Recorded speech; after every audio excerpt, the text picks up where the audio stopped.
Greetings lords and ladies, and welcome to the Westeros vibe, where acorns thrown over graves will fill the land with mighty oaks in a few decades. Before we start, I would like to remind you that links to every article or video covered this week can be found in the video description below. Also in the description you will find timestamps, so that you can choose which stories you will want to view. We are starting off the week with the new Season 6 trailer. The latest Game of Thrones trailer teases fire and blood. If you have not seen it, then do so, because it contains a lot more glimpses of what will go on, from more stuff on the Tower of Joy to an apparent murder at King's Landing. Moving on to the mother of all countdowns with Game of Thrones, every episode ranked through 5 seasons. It softens my heart to see Unbound, Unbent, Unbroken declared the worst episode in the history of the show, because it deserves that shame spot. I'm also shocked at the number of Season 1 episodes so low on the list. Give it a glimpse and find out more. Next up, Peter Dinklage on Tyrion. No one is immortal. In an interview for the New York Times, he tackled a few subjects including working with actors who are not present and are post-added, fan interactions, and the title statement. As for what he would do with the Iron Throne, smelt it down and give it to the poor. It's very uncomfortable. They would have let the Queen of England sit down on it, but she didn't. But you know, she's an elderly lady, and having sat on it myself, I could understand why. It's made of swords. Sometimes your bum gets stuck for a second. In other news, Game of Thrones Season 6 premiere. Red carpet photos. If you're interested in celebrities posing in front of screenshots of the Hall of Faces, then go for it. Link in the description below. Moving on to watch a new Daenerys scene from Game of Thrones Season 6. Unfortunately, the article does not contain the scene in question, so you'll have to Google it. The author explains the scene and Daenerys' current situation in regards to Dothraki culture. Give it a read and watch the clip. Enjoy. Next up we have, what did people think of the Game of Thrones Season 6 premiere? Careful for spoilers. The article is a collection of opinions from various people and publications after viewing the first episode of Season 6, The Red Woman. Entertainment Weekly said, unlike some years when Thrones started with a somewhat slower paced episode that re-established all the various storylines, The Red Woman hits the ground at full sprint. Hibbert added that there are some scenes that are genuinely shocking, as in even hardcore fans full of speculation about the new season won't see some twists coming. Mulkerins was of the impression that it was heavy on violence and brutality, but lighter than many episodes on sex and nudity. The opener is the expected epic scene of armies on the march, along with defiant declarations to avenge the dead.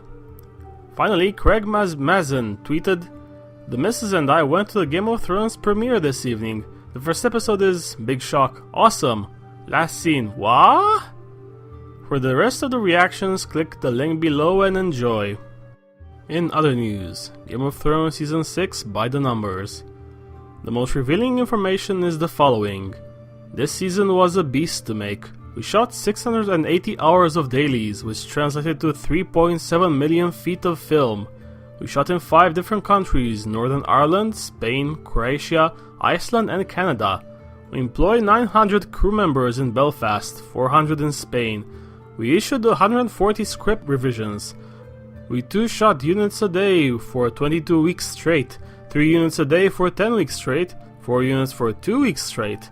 And none of that would be possible without the greatest producing team on the planet. For a breakdown of these numbers, follow the link below and devour it. Moving on to speculation and potential spoilers with Game of Thrones Season 6 rumored episode titles. The first episode's name is known, The Red Woman, which can have a few meanings. Firstly and most obviously, a Melisandre reference. Then it could mean Cersei, whose house colors are scarlet and gold.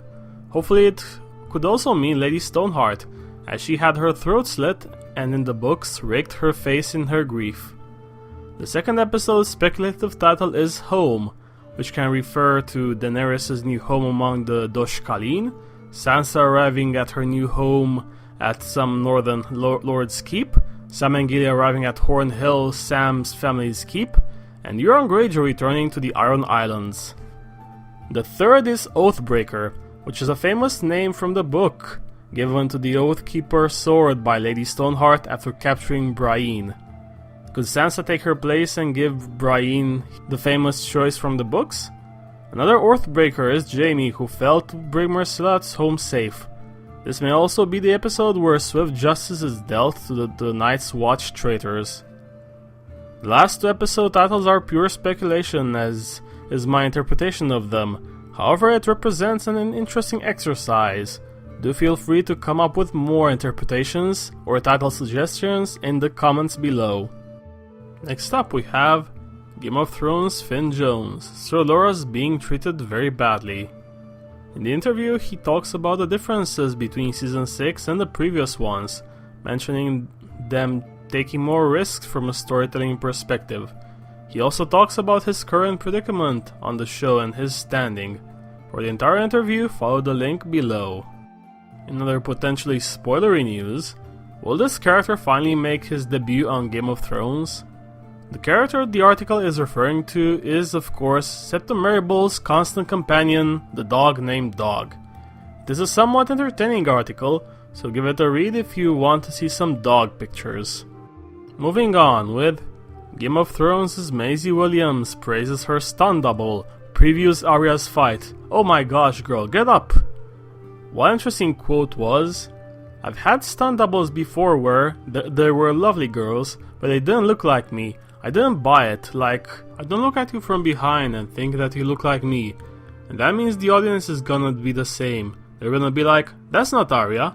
And instead of watching a fight scene like, oh my gosh girl, get up, you're going to be going, that wasn't even Maisie." For more of Maisie's thoughts on her stunt doubles, follow the link below and find out. Next up, Obama gets advanced Game of Thrones episodes. No comment. In other news, Game of Thrones showrunners explained their spoiler lockdown. Among other quotes, this is the most revealing one. To pull off the new season of the Emmy-winning drama, the first that's set almost entirely set beyond the scope of George R. R. Martin's novels, the producers implemented a score of heightened security measures. No more paper scripts, all electronic. The circle of trust was tightened among the cast and network executives with regard to story detail. Codenames were used for certain characters and scenes. HBO's international partners will get their copies of episodes much closer to each hour's US debut. And on the set itself, security was increased in an attempt to prevent fans from taking photos of the production. As for what some fans have gone through to get a glimpse of sets, one guy hiked 18 hours on foot in the middle of Spain's La Mancha desert to take pictures.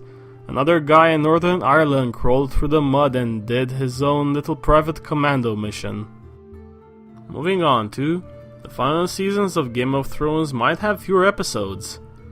In the article, the showrunners are quoted as having about 30 more episodes to do after Season 6, which would mean 2 more seasons of at least 6 to 7 each.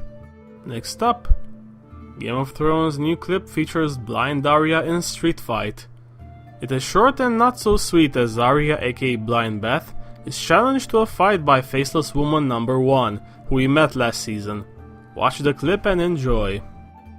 In other news, there are no plans for a Game of Thrones spin-off.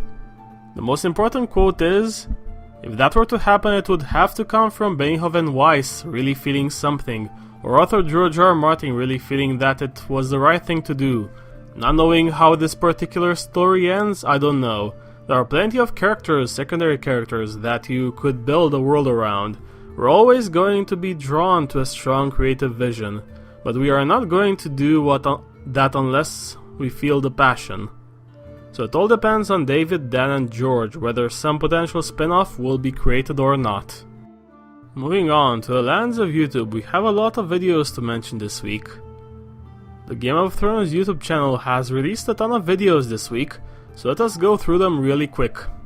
They released the Season 6 Trailer 2, the visual effects video we discussed in a previous episode, a Sansa and Theon short clip, a Cersei and Jaime clip, the Spain video in English, a number of artist videos, and a short video about the red carpet premiere.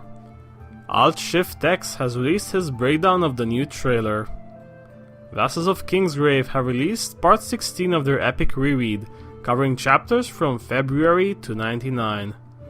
Red Team Review has released his breakdown of the new trailer, a Q&A follow-up to that, and one about the last 2 seasons being shorter. Emergency Awesome has released a few videos this week, one about Melisandre and Davos, his breakdown of the trailer, and a follow-up Q&A, and a video about the last 2 seasons being shorter. Preston Jacobs has released his What You're Missing part for Season 3, Episode 7, The Bear and the Maiden Fair, and his own breakdown of the new trailer. That is the news for the week ending on April 17th. I hope you have enjoyed it. If you have, please like, share, comment, and subscribe. And stay tuned. Goodbye everyone.